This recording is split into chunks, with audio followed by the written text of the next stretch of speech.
गुरुर्न स्यात् स्वजनो न स्यात् पिता न स्यात् जननी न स्यात् दैवं न तत्स्यान्न पतिश्च स्यात् नमोचयेद्यः समुपेत मृत्युम्।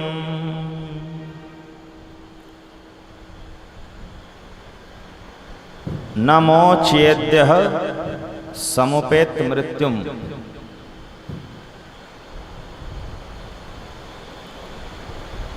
जो छुड़ा नहीं सकता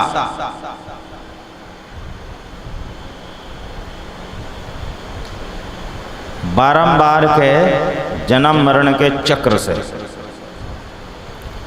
जो छुड़ा नहीं सकता बारंबार के जन्म मरण के चक्र से, किसे? अपने आश्रित को। जो अपने आश्रित को जन्म मरण के चक्र से छुड़ा नहीं सकता, उसमें कोई सहायता नहीं कर सकता, गुरुर्न स्यात्, वह अपने आश्रित शिष्यों का गुरु नहीं, गुरु बनने के योग्य नहीं। वह स्वजन अपने आश्रित स्वजनों का स्वजन नहीं। वह पिता अपने आश्रित संतान का पिता नहीं। वह माता अपने आश्रित संतान की माता नहीं। वह आराध्य, वह इष्ट अपने आश्रित उपासक का आराध्य नहीं, इष्ट नहीं। वह पति अपनी आश्रिता पत्नी का पति नहीं। हरे कृष्ण कृष्ण कृष्ण हरे हरे, हरे राम राम राम हरे हरे। एक होता है आश्रय और दूसरा आश्रित। आश्रित जो निर्भर है, जो आधारित है, और आश्रय जो आधार है, जिस पर निर्भर रहा जाता है। तो आश्रय की बड़ी जिम्मेदारी होती है, उत्तरदायित्व होता है। तो यहां सब आश्रयों की बात करी गई। गुरु अपने शिष्यों का आश्रय होता है, सहारा होता है। आश्रय मतलब सहारा। गुरु अपने शिष्यों का आश्रय होता है। और एक स्वजन, एक रिश्तेदार, एक सगा संबंधी अपने दूसरे सगे संबंधी का आश्रय होता है, सहारा होता है। एक पिता अपनी संतान का आश्रय होता है।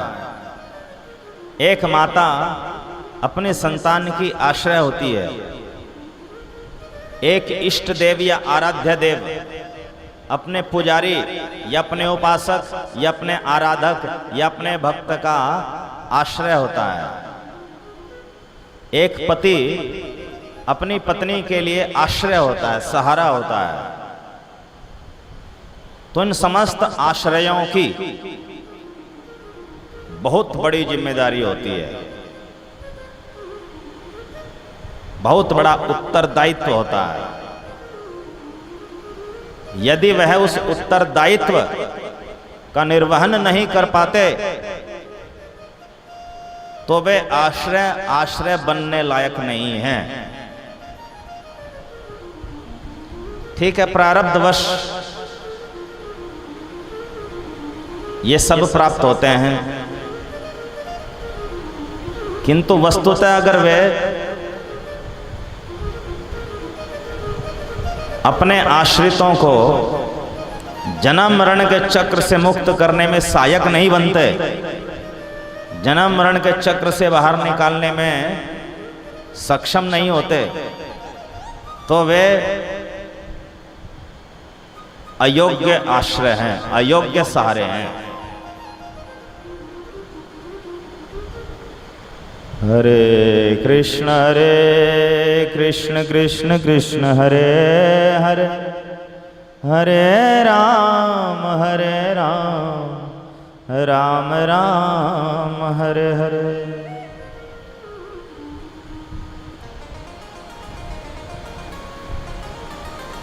सबसे पहले बात करी गई गुरु की। गुरुर न, वह गुरु गुरु नहीं यदि अपने आश्रित शिष्यों को जन्म मरण से मुक्त करने में, जन्म मरण के चक्र से मुक्त करने में सक्षम ना हो, उनको वह उपाय न बता सके जो जन्म मरण के चक्र से मुक्त कर सके। तो सबसे पहले ही गुरु का नाम आया। तो गुरु कैसा होना चाहिए? जो अपने आश्रित शिष्यों को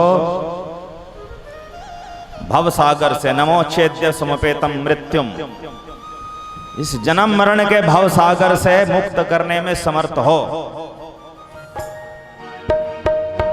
गुरुर्न सस्यात् स्वजनो न सस्यात्, पिता न सस्याज जननी न स्यात्, दैवं न तत्स्यान्न पतिश्च सस्यान्न, मोचयेद्य समुपेत मृत्युम। समुपेत मृत्युम,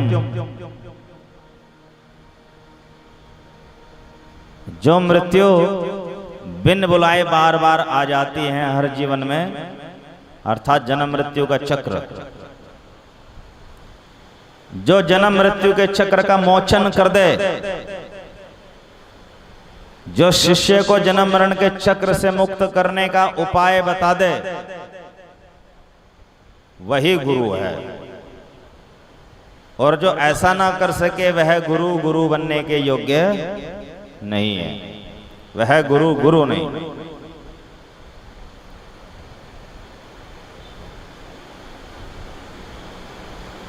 तो ये कैसे पता चलेगा कि कोई गुरु जन्म मरण के चक्र से मुक्त कर सकता है कि नहीं, करवा सकता है कि नहीं? सबसे पहली बात, इस संसार में कोई भी गुरु इतना समर्थ नहीं जो किसी जीव को, किसी शिष्य को जन्म मरण के चक्र से अपनी शक्ति से मुक्त कर दे। किसी के पास ऐसी शक्ति नहीं। अगर कोई कहता है तो सफेद झूठ बोल रहा है। दुनिया में किसी भी गुरु में इतनी सामर्थ्य नहीं जो जीव को जन्म मरण के चक्र से मुक्त कर सके, किसी भी गुरु में। अब आप कहेंगे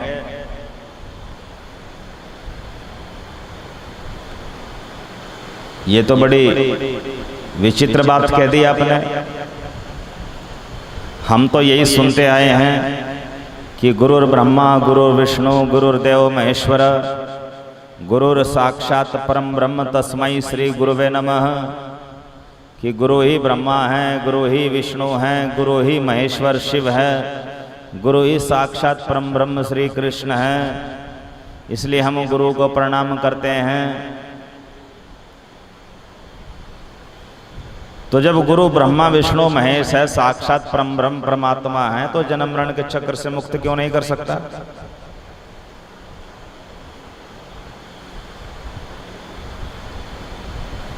कभी बुद्धिपूर्वक विचार करना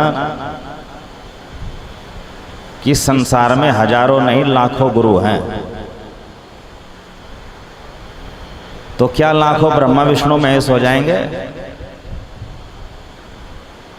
लाखों परम ब्रह्म परमात्मा हो जाएंगे? एको ब्रह्म द्वितीयो नास्ति न भूतो न भविष्यति। ब्रह्म या भगवान एक था, एक है, एक ही रहेगा। दूसरा कोई भगवान न था न कभी बनेगा।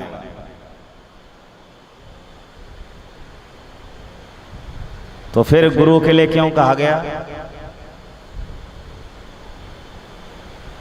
देखिए, शास्त्र के वचन मिथ्या नहीं होते, और ये तो शास्त्रों का मंत्र है, गुरु ब्रह्मा गुरु विष्णु, तो मिथ्या तो हो ही नहीं सकता। वस्तुतः इसका जो अर्थ है वह अर्थ गलत प्रचारित कर दिया गया है। इसका जो सही अर्थ है वो कुछ और है। इस गुरु महिमा के मंत्र का जब अन्वय करते हैं तो गुरुर ब्रह्मा, तो ब्रह्मा गुरुहु, गुरुर विष्णु, विष्णु गुरुहु, गुरुर्देवो महेश्वरः, देवो महेश्वरः, गुरुहु, महेश्वर देवः गुरुहु, ऐसे हो जाएगा। तो अर्थ क्या हुआ? ब्रह्मा गुरु हैं, विष्णु जी गुरु हैं, शंकर जी गुरु हैं। गुरुर परम ब्रह्म तस्मै श्री गुरुवे नमः। परम ब्रह्म गुरुहु, परम ब्रह्म भगवान श्री कृष्ण गुरु है, तस्मै श्री गुरुवे नमः। तो ऐसे गुरु पद को मैं प्रणाम करता हूं। कैसा गुरु पद? कि ब्रह्मा भी जिसे स्वीकार करते हैं, ब्रह्मा भी गुरु बनते हैं। किनके? सनकादिक मुनियों के, देवर्षि नारद के। विष्णु भी गुरु बनते हैं। किनके? ब्रह्मा जी के। भागवत में लिखा है सब। और महेश्वर देव भी गुरु बनते हैं। किनके? परचेताओं के। भागवत में लिखा है। परम ब्रह्म श्री कृष्ण भी गुरु बनते हैं। किसके? अर्जुन के। अर्जुन ने कहा ना, शिष्यस्ते हम शादिमाम त्वाम प्रपन्नम, गीता 2:7। मैं आपका शिष्य हूं, आपकी शरण में हूं। तो श्री कृष्ण क्या लगे? अर्जुन के गुरु ही तो लगे ना फिर। तो ब्रह्मा भी गुरु हैं बहुतों के, विष्णु जी भी गुरु हैं बहुतों के, शिव जी भी गुरु हैं बहुतों के। शिव जी मार्कंडेय के भी गुरु हैं। भागवत के 5वें स्कंद में लिखा, महर्षि मार्कंडेय को भी उन्होंने उपदेश किया।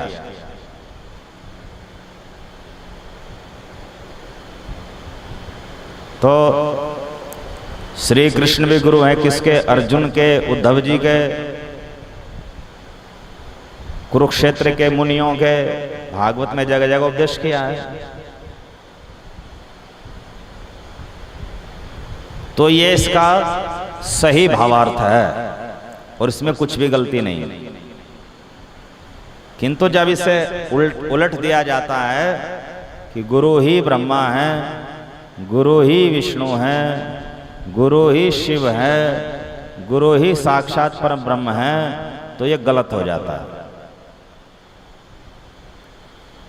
ही शब्द लगाने के लिए संस्कृत में एव शब्द होना चाहिए था। एव का अर्थ होता है ही। तो इस मंत्र में कहीं भी एव नहीं है। तो गुरुरेव ब्रह्मा, गुरुरेव विष्णु, गुरुरेव देवो महेश्वर, ऐसा तो कोई मंत्र है ही नहीं। इसलिए इस श्लोक का अर्थ ये नहीं है कि गुरु ही ब्रह्मा है, गुरु ही विष्णु है, गुरु ही शिव है, गुरु ही साक्षात परम ब्रह्म है। इसका अर्थ है कि ब्रह्मा गुरु है, विष्णु गुरु है, शिवजी गुरु है, परम ब्रह्म श्री कृष्ण गुरु है। अब कितना अंतर आ गया, श्लोक वही, अर्थ अलग अलग। तो ये अंतर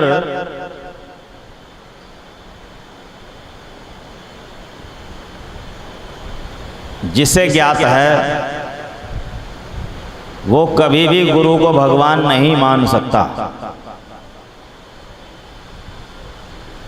ध्यान दीजिए, गुरु भगवान के समान पूजनीय है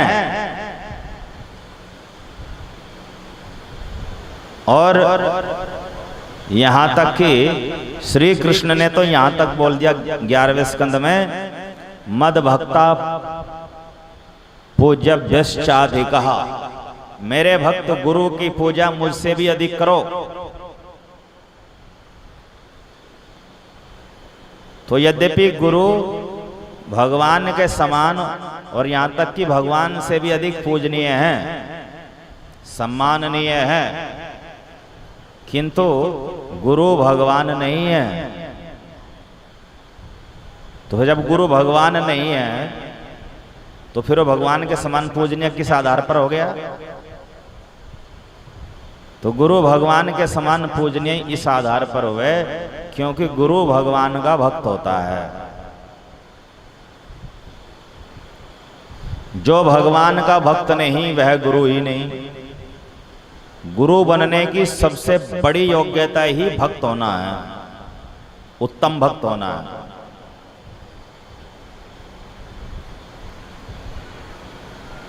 अब आप कहेंगे गुरु बनने की सबसे बड़ी योग्यता भगवान का भक्त होना है, ये कहाँ लिखा है? ये लिखा है पद्म पुराण में और वक्ता हैं इसके महादेव जी, माता पार्वती से कह रहे हैं। माता पार्वती ने पूछा, प्रभु एक गुरु की क्या योग्यता होनी चाहिए? एक गुरु का मुख्य लक्षण क्या होना चाहिए? कैसे पहचाने कि अमुक व्यक्ति वास्तव में गुरु है अथवा गुरु नहीं है? ध्यान दीजिएगा।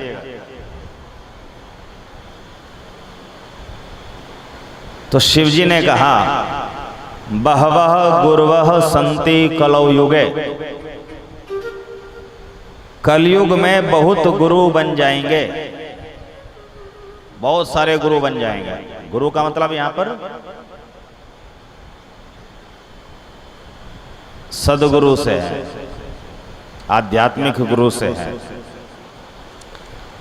कलयुग में बहुत से गुरु बन जाएंगे। बहवः गुरवः सन्ति कलौ युगे, कलयुग में बहुत गुरु हो जाएंगे। और लक्षण शिष्य वित्ताय हारकः, उन गुरुओं का लक्षण होगा शिष्यों का धन हरण करना। हारकः हरण करने वाले, शिष्यों से धन लेने वाले। उनका मुख्य उद्देश्य होगा गुरु बनने का शिष्यों से धन एकत्रित करना।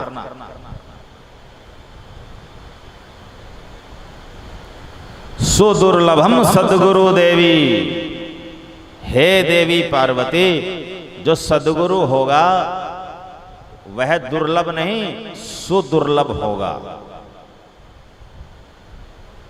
और जो सामान्य गुरु होंगे वो सुलभ होंगे। जो सरलता से मिल जाए सुलभ, जो कठिनता से मिले वो दुर्लभ, और जो बहुत ही अधिक कठिनता से मिले उसे कहते हैं सुदुर्लभ। तो सुदुर्लभम सदगुरु देवी, हे देवी सदगुरु सुदुर्लभ हो जाएंगे कलयुग में, बहुत खोजने के बाद बड़ी कठिनता से मिलेंगे। शिष्य संताप हार कहा, क्योंकि जो वास्तविक गुरु होंगे वो शिष्य का संताप हरण करने में सक्षम होंगे। और संताप क्या है? इस संसार में जीव का सबसे बड़ा संताप है जन्म मरण के चक्र में विवश होकर के फंसे रहना, भगवान को भूल करके संसार में फंसे रहना, भगवान का ज्ञान ना होना, अपने आप का ज्ञान ना होना, भगवान और स्वयं का संबंध ज्ञान ना होना, उस संबंध की जागृति का ज्ञान ना होना, भगवान की प्राप्ति का उपाय ज्ञान ना होना, इसके कारण जीव जन्म मरण के चक्र में फंसा हुआ है। तो संताप हरण करने वाले, शिष्य का जन्म मरण मिटाने वाले जो सद्गुरु होंगे वे बड़े सुदुर्लभ होंगे।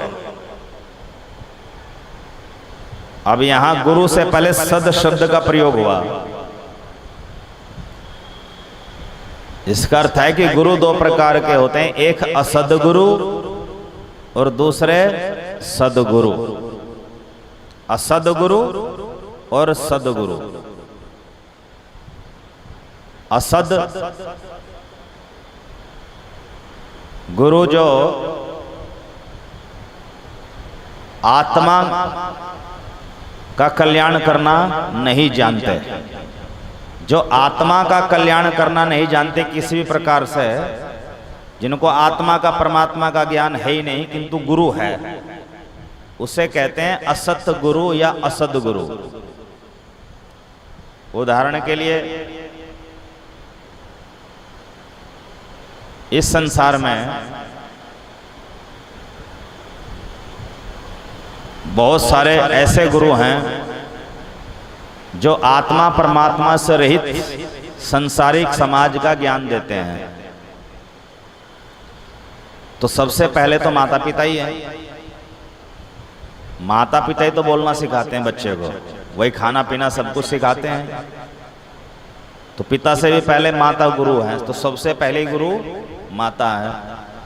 किंतु माता संसार का ज्ञान देती है, इसी तरह पिता भी संसार का ज्ञान देता है। दादा दादी भी गुरु तुल्य है, गुरु वर्ग कहा जाता है उन्हें भी। बुजुर्गों को जो परिवार के होते हैं सबको भी गुरुजन कहा जाता है। फिर पाठशाला में पहुंचता है तो वहां पर अध्यापक भी गुरु होते हैं, वो भी संसारिक ज्ञान नहीं देते हैं।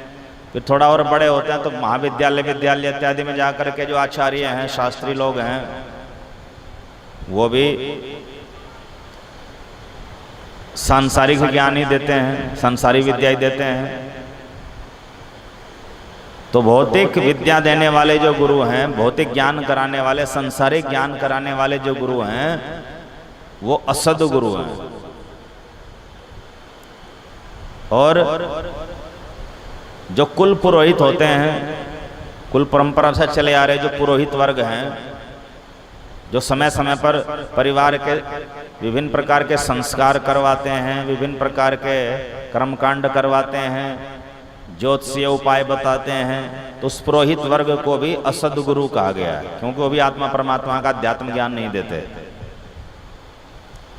एक और भी प्रकार के गुरु होते हैं पर शिक्षक गुरु, जिन्हें उस्ताद कह देते हैं। उस्ताद, कोई काम सीखना है किसी को, उदाहरण के लिए किसी को राजमिस्त्री का काम सीखना है तो एक राजमिस्त्री के पास जाकर के कुछ समय तक प्रशिक्षण लेना पड़ता है, तो वो उस्ताद बन जाता है, वो भी एक गुरु होता है। किसी को हारमोनियम सीखनी है तो हारमोनियम मास्टर के पास जाना पड़ेगा, तो हारमोनियम मास्टर को भी गुरु मानना पड़ेगा, तो वो भी असद गुरु है।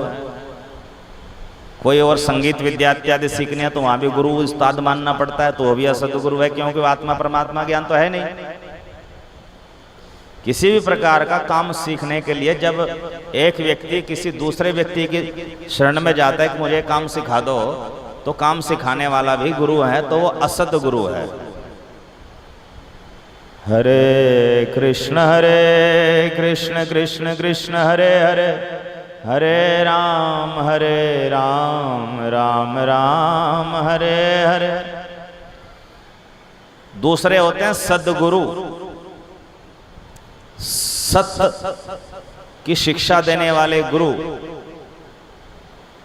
तो सत्य क्या है? आत्मा सत्य है जो अजर अमर अविनाशी है, परमात्मा भगवान सत्य है।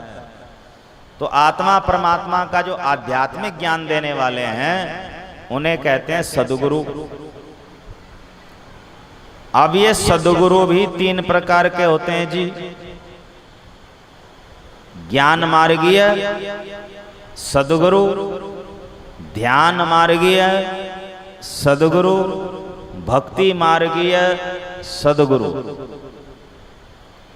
अब जो मैं क्लासिफिकेशन करके बता रहा हूं, ये केवल एक शास्त्र के आधार पर नहीं बता रहा, कम से कम सैकड़ों शास्त्रों का निचोड़ बता रहा हूं।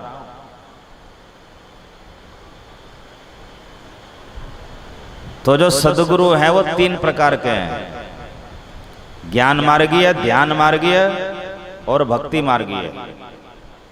तो जो ज्ञान मार्गीय सद्गुरु हैं वे ब्रह्म सायुज्य मोक्ष तक ले जाते हैं, जीवात्मा को निराकार ब्रह्म में मिलवा देते हैं अपने द्वारा बताए गए ज्ञान ध्यान, अपने द्वारा बताए गए ब्रह्म ज्ञान के द्वारा और जो नाम मंत्र आदि देते हैं उसके द्वारा।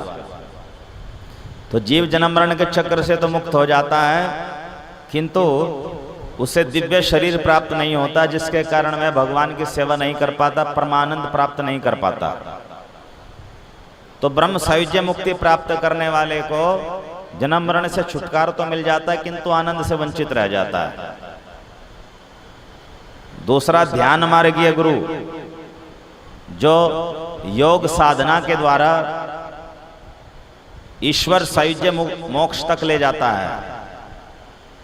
यम नियम आसन प्राणायाम प्रत्याहार धारणा ध्यान और समाधि में ले जाकर जो ईश्वर सायुज्य भगवान के साकार रूप में विलीन करवा देता है।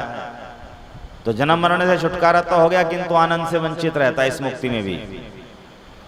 तो इसे कहते हैं ध्यान मार्गीय गुरु। तीसरे होते हैं भक्ति मार्गीय गुरु।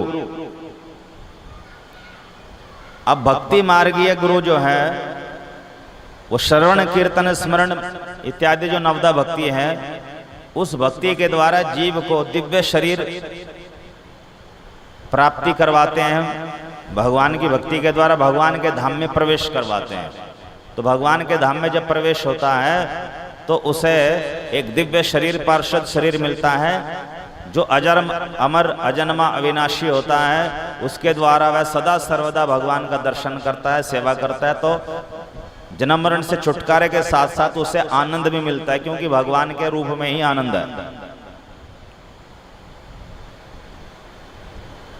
अब ये भक्ति मार्गीय गुरु भी दो प्रकार के हो जाते हैं, विधि मार्गीय गुरु और राग मार्गीय गुरु,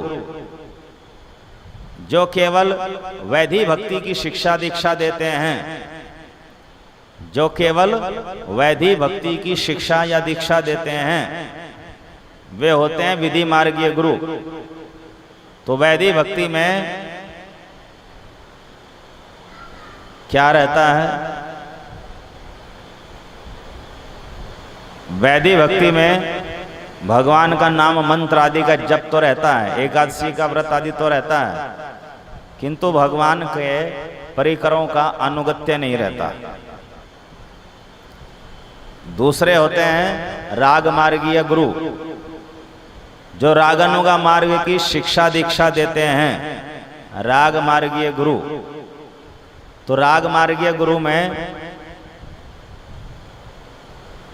वे भगवान के परिकरों के अनुगत्य का भी मार्ग प्रशस्त करते हैं, भगवान की लीलाओं के स्मरण का भी मार्ग प्रशस्त करते हैं।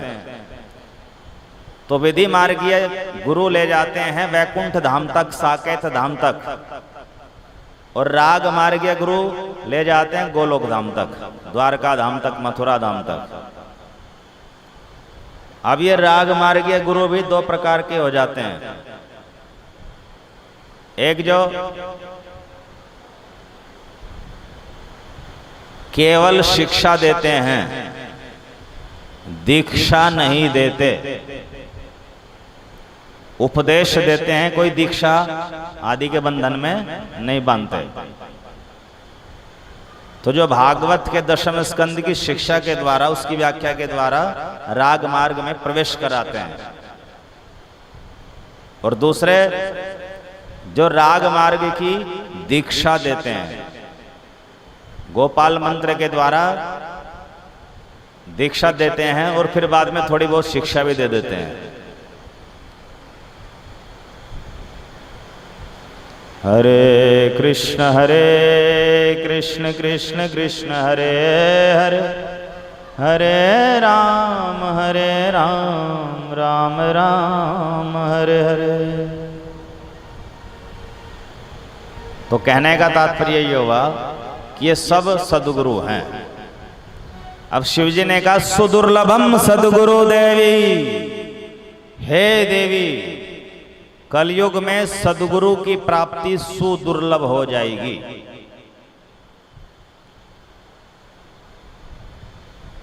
कौन से सद्गुरु की? जो भक्ति मार्गी है। भक्ति मार्गीय सद्गुरु की प्राप्ति सुदुर्लभ हो जाएगी। शिष्य संताप हार का, तो ऐसा सद्गुरु ही भागवत धर्म के उपदेश के द्वारा, भगवान की भक्ति के उपदेश के द्वारा जीव का संताप हरण करेगा, उसको जन्म मरण से छुड़ा करके भगवत प्रेम का मार्ग प्रशस्त करेगा, आनंद का मार्ग प्रशस्त करेगा। ऐसा सद्गुरु सुदुर्लभ होगा। अब फिर आगे कहते हैं महादेव जी पद्म पुराण में,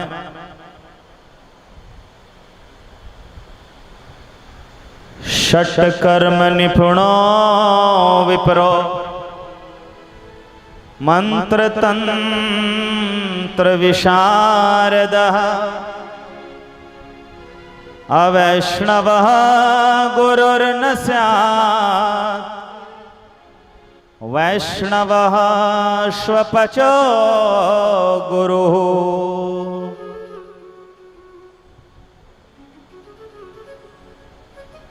षट कर्म निपुणो विप्रो, एक विप्र ब्राह्मण कुलोद्भूत, जो ब्राह्मण कुल में जन्मा है, एक विप्र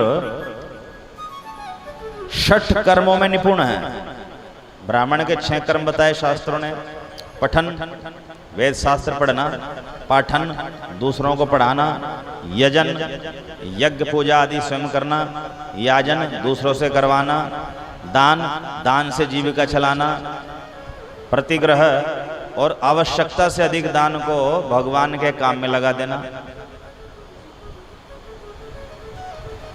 तो ये एक ब्राह्मण के 6 कर्म बताए गए। तो षट कर्म निपुणो विप्रो, कोई विप्र 6 कर्मों में निपुण है।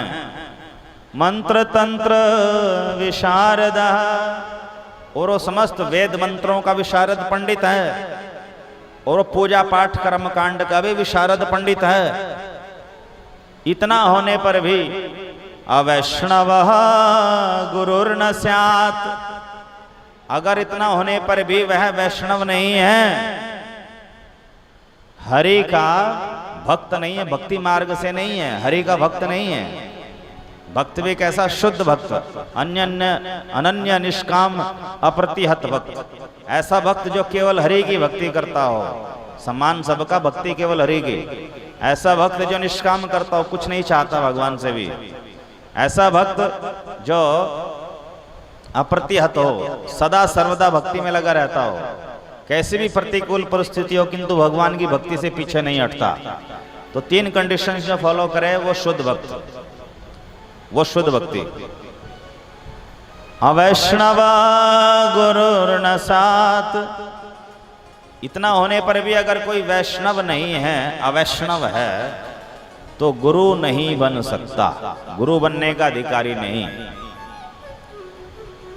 और दूसरी तरफ कोई ब्राह्मण कुल में उत्पन्न नहीं, और ब्राह्मण कुल तो छोड़ियो, शूद्र से भी नीचे चांडाल कुल होता है, जो कुत्ता खाने वाले लोग होते हैं, उसे कहते हैं स्वपच।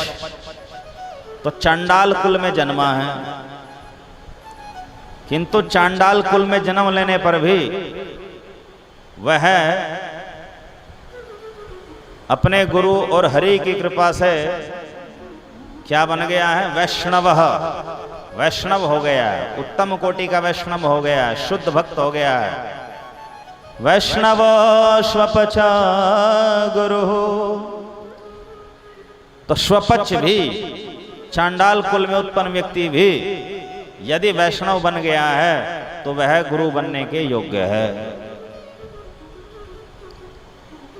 तो यह विश्लेषण स्वयं महादेव जी ने किया, किसी साधारण मनुष्य का नहीं है। पद्म पुराण में, उत्तराखंड में। हरे कृष्ण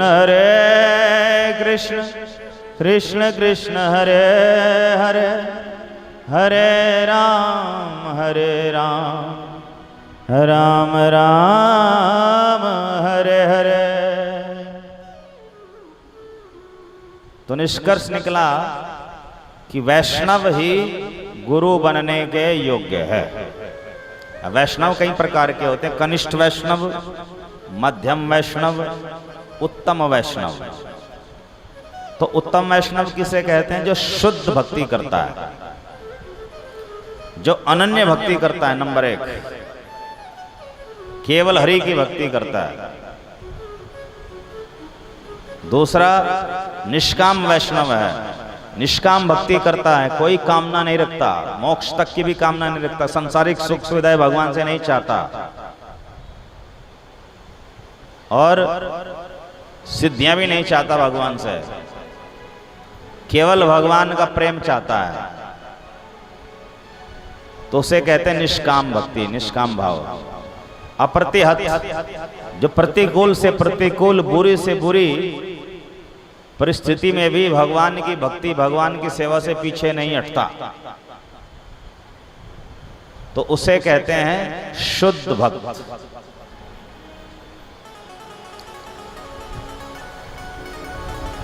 वैसे तो शुद्ध भक्त और शुद्ध भक्ति में एक अंतर है थोड़ा। शुद्ध भक्ति करते करते भी यदि किसी का अंतःकरण शुद्ध नहीं हुआ तो उसे शुद्ध भक्त नहीं कहा गया। शुद्ध भक्ति करते करते जिसका अंतःकरण भी शुद्ध हो गया उसे शुद्ध भक्त कहा जाता है। तो शुद्ध भक्ति और शुद्ध भक्त में अंतर है। तो जिसका अंतःकरण शुद्ध नहीं वो भी शुद्ध भक्ति कर लेता है, किंतु शुद्ध भक्ति करने वाले का अंतःकरण शीघ्र शुद्ध होता है। तो इसलिए शुद्ध भक्त को ही उत्तम भक्त कहा गया है। अर्थात जो शुद्ध भक्ति करता है और जिसका अंतःकरण शुद्ध है, अनर्थ निवृत्ति हो चुकी है, उसी को उत्तम वैष्णव कहा गया। तो कनिष्ठ, मध्यम, उत्तम। तो उत्तम वैष्णव इस संसार में बहुत सुदुर्लभ होते हैं। तो उत्तम वैष्णव ही गुरु बनने के योग्य हैं, भले ही वो चंडाल कुल में जन्मा है। ऐसा शिवजी का सिद्धांत है। हरे कृष्ण कृष्ण कृष्ण हरे हरे, हरे राम राम राम हरे हरे। अब इसी प्रकरण में महादेव जी ने एक बड़ी रहस्यमयी बात भी कही। क्या कहा? अवैष्णव मुखोदगीर्णम पूतम हरि कथामृतम श्रवणम नैव कर्तव्यम सर्पोच्छिष्टम यथा पयः।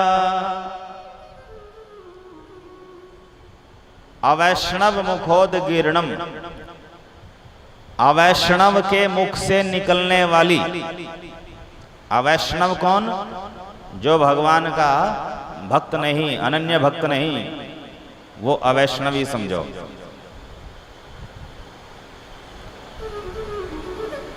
ज्ञानी ध्यानी है किंतु भक्त नहीं। ज्ञान मार्ग में, ध्यान मार्ग में भी नाम जप किया जाता है श्री कृष्ण का नाम का, किंतु उसे भक्ति मार्ग नहीं कहा जाता। ज्ञान मार्ग में भी लोग नाम जप करते हैं श्री कृष्ण श्री राम का, किंतु उनका उद्देश्य होता है मैं जीव हूं और मुझे ब्रह्म में मिलकर के ब्रह्म बनना है। जीव ब्रह्म एक है, ये सोच जिसकी रहती है वो ज्ञान मार्ग ही कहलाता, भले ही भक्ति कर रहा हो, जप कर रहा हो।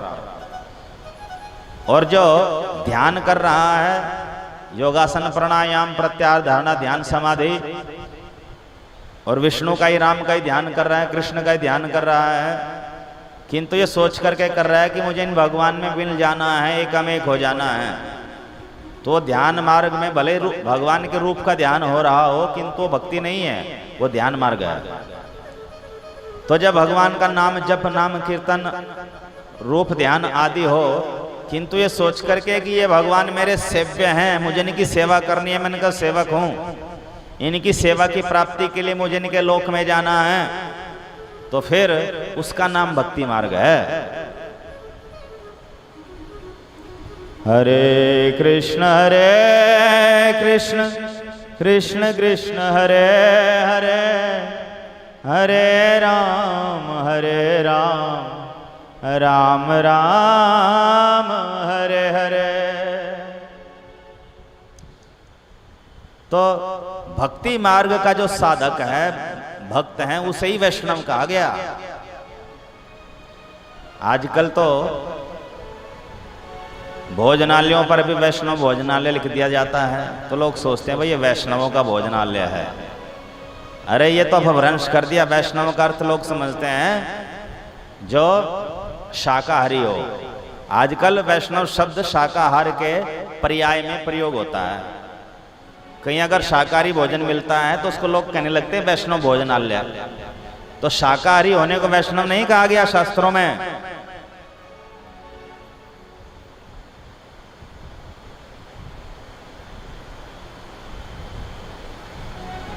शास्त्रों में वैष्णव कहा गया है जो विष्णु, राम या कृष्ण का अनन्य भक्त हो, उसे कहा गया। और जो केवल शाकाहारी है उसे सात्विक कहा जाता, वैष्णव नहीं। तो वैष्णव भोजनालय का मतलब यह नहीं कि वहां पर कृष्ण भक्त, विष्णु भक्त, राम भक्त हैं और उनके लिए हो। तो वैष्णव शब्द का दुरुपयोग हो रहा है, एक छोटा अर्थ प्रयोग हो रहा है उसका। जैसे महात्मा गांधी जी से पहले हरिजन केवल साधु संतों को कहा जाता था, वैष्णवों को कहा जाता था हरिजन। हरि के, राम के, कृष्ण के, विष्णु के, जन अर्थात भक्त, साधु संत। वैष्णव साधु संतों को हरिजन कहा जाता था। और महात्मा गांधी ने यह नाम एक वर्ग विशेष, एक समुदाय विशेष को दे दिया। तो प्रचार तो दोनों का ही चल रहा है। इसी प्रकार वैष्णव शब्द शास्त्रों का किसके लिए है? जो भगवान के अनन्य भक्त हो। और इन भोजनालय वालों ने वो नाम किसे दे दिया? जहां शाकाहारी भोजन परोसा जा रहा हो। तो आजकल तो शाकाहारी भोजन परोसने वाले भी अपने आप को वैष्णव बताते हैं।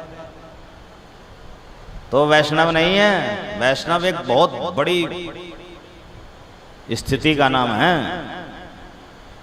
हरे कृष्ण कृष्ण कृष्ण हरे हरे, हरे राम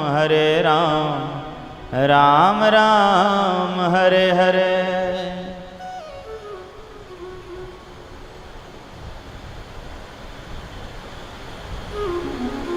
तो वैष्णव जो हरि के अनन्य भक्त।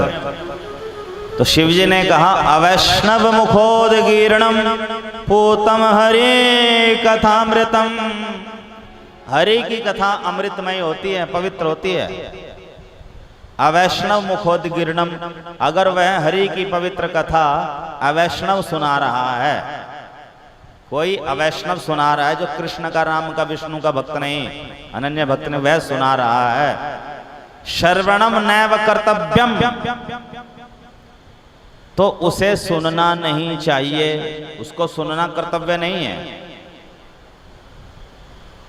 क्यों? अब बड़ा कठोर शब्द प्रयोग किया महादेव जी ने। सर्पोच्छिष्टम यथा पयः, जिस प्रकार सर्प का झूठा दूध नहीं पीना चाहिए। अब प्रश्न उठता है शिव जी ने इतना कटु शब्द प्रयोग क्यों किया अवैष्णव कथावाचक के लिए? इसलिए किया क्योंकि जो अवैष्णव कथावाचक होते हैं वे भगवान राम कृष्ण को भी जन्म मरण में मानते हैं। वे कहते हैं कि राम जी का भी जन्म हुआ है, कृष्ण का भी जन्म हुआ है, उनकी भी मृत्यु होगी। एक निराकार सत्ता थी, वो राम कृष्ण के भीतर आ गई तो उसके कारण वे अवतार कहलाए। तो शरीर तो उन्होंने भी धारण करना पड़ा, शरीर तो उनका भी नाश हुआ। तो ये अवैष्णवों की सोच होती है। तो ये सोच बहुत हानिकारक मानी गई है महाभारत में। भगवान वेद व्यास जी ने तो यहाँ तक कह दिया कि यो वेत्ति भौतिकम देहम कृष्णस्य परमात्मना मुखम तस्यावलोक्यपि सचैलम स्नानमाचरेत्। अर्थात अगर कोई परमात्मा श्री कृष्ण के शरीर को पांच भौतिक मानता हो, पृथ्वी जल अग्नि वायु आकाश से बना हुआ मानता हो, रस रक्त मांस अस्थि मज्जा मेद आदि से बना हुआ मानता हो, नश्वर शरीर मानता हो, तो ऐसे व्यक्ति का मुख दिखना भी पाप है, ऐसे व्यक्ति का मुंह देखना भी पाप है। और अगर कभी दिख जाए तो कपड़ों सहित स्नान करो, उसे सचैल स्नान कहा वेद व्यास जी ने। अर्थात अवैष्णव व्यक्ति राम कृष्ण की कथा सुनाने के अधिकारी नहीं, क्योंकि वे तो राम कृष्ण को एक मनुष्य की तरह प्रस्तुत करेंगे, एक योगी राज की तरह, एक महाराज की तरह पेश करेंगे। उनका जन्म भी बताएंगे, उनकी मृत्यु भी बता देंगे। तो जो भगवान का जन्म मृत्यु मानता है तो वो तो निंदनीय कार्य कर रहा है।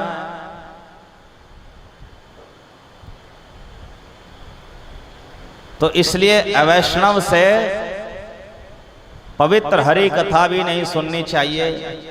अब आप में से कुछ ऐसे भी भक्त होंगे जो कहेंगे कि ले भाई ये तेजस्वी दास यहाँ आकर के क्या सिखा रहा है छछरौली वासियों को। ये मैं आपको प्रमाण दे सकता हूँ, कहाँ लिखा है लिखित में। और वो श्लोक मैंने नहीं लिखे, वो पद्म पुराण में है जो 55,000 श्लोक संख्यक है, और उसके वक्ता शिव जी हैं और श्रोता माता पार्वती हैं। तो माता पार्वती को शिव जी बता रहे हैं। है कोई ऐसा जो यहाँ शिव जी का सम्मान न करता हो? सब करते हैं। तो शिव जी की सम्मान करते हो तो शिव जी की बात तो माननी पड़ेगी कि नहीं? तो ये मेरी अपने शब्द नहीं है, मैं तो केवल एक रिपीटर हूं। वहां शास्त्र में जो पढ़े समझे वो आपको बता दिया। तो ये मेरे अपने शब्द नहीं है। हरे कृष्ण कृष्ण कृष्ण हरे हरे, हरे राम राम राम हरे हरे।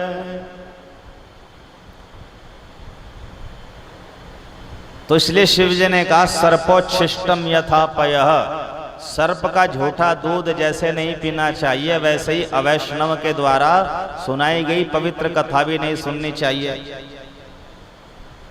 अब कोई कह सकता है कि ये तो इनडायरेक्ट में जो है कथा सुनने के लिए मना कर रहे हैं। कुछ लोग बहुत विद्वान प्रकृति के होते हैं जो मेरे शब्दों के कई कई अर्थ लगा लेते हैं कि भाई देखो वहां व्यास आसन पर बैठ करके तेजस्वी दास बोल रहा था किसी की कथा नहीं सुननी चाहिए। मैंने ये नहीं कहा किसी की नहीं सुननी चाहिए, मैंने कहा कि शिवजी कह रहे हैं कि अवैष्णव से नहीं सुननी चाहिए। अब अवैष्णव की सबसे बड़ी पहचान ही यही है कि वह राम कृष्ण का जन्म बताएगा और बाद में मृत्यु बता देगा। छोटी सी मोटी सी पहचान है। तो अगर कोई ऐसा व्यक्ति है तो खुद सोचना आपको सुनना है कि नहीं है। वैष्णव जो भी है उसको सुननी चाहिए। हरे कृष्ण कृष्ण कृष्ण हरे हरे, हरे राम राम राम हरे हरे। अब आप सोचेंगे भाई राम जी का जन्म तो वही था रामनवमी में, श्री कृष्ण का जन्म तो वही था जन्माष्टमी, तब तो मनाते हैं, और जिसका जन्म हुआ उसकी मृत्यु भी निश्चित है, तो उसमें बुराई क्या है? अब अगर आपने कभी तुलसी जी की रामचरितमानस पढ़ी हो तो उन्होंने बोला है राम प्राकट्य के समय भय प्रकट कृपाला दीन दयाला कौशल्या हितकारी। कौशल्या का हित करने वाले दीन दयाल भगवान श्री राम प्रकट हो गए। जन्म नहीं लिया, मां के पेट से शरीर नहीं लिया, अपने दिव्य शरीर से प्रकट हुए। ऐसे ही भागवत में लिखा है कि श्री कृष्ण प्रकट हुए हैं। गीता में भी लिखा है कि श्री कृष्ण प्रकट हुए हैं। जन्म नहीं हुआ, तो जब जन्म हुआ ही नहीं तो मृत्यु कैसे? तो वो तो अंतर्धान हुए हैं, प्रकट हुए हैं तो अंतर्धान हुए हैं, अदृश्य हुए हैं। तो अंतर्धान होने को कोई मृत्यु थोड़ा ही कहते हैं। तो जो भगवान श्री कृष्ण के शरीर को, राम जी के शरीर को नश्वर मानते हैं, हाड़ मांस का बना हुआ, वो सोचते हैं कि हमारे जैसा मनुष्य तो है, उसका जन्म भी हुआ, मृत्यु भी हो गई। तो अगर श्री कृष्ण जिनकी कथा सुन रहे हो, राम जी जिनकी आप कथा सुन रहे हो, उनका जन्म भी है, मृत्यु भी है, तो मनुष्य हुए। तो एक मनुष्य के बारे में सुनने से आपका कहाँ कल्याण हो जाएगा फिर? तो भगवान के विषय में सुनने से कल्याण होगा, परमात्मा के विषय में सुनने से कल्याण होगा। जो जन्म मरण से न्यारा है, तो फिर राम कृष्ण की कथा आपका कल्याण कैसे करेगी जब आपने उनको मनुष्य बना दिया? उनके कार्यकलाप मनुष्य जैसे प्रतीत अवश्य होते हैं, किंतु मनुष्य नहीं है, सच्चिदानंद है। हरे कृष्ण कृष्ण कृष्ण हरे हरे, हरे राम राम राम हरे हरे। तो जो वैष्णव नहीं वो हरि कथा सुनाने के का भी अधिकारी नहीं। जो वैष्णव नहीं वो गुरु बनने का भी अधिकारी नहीं।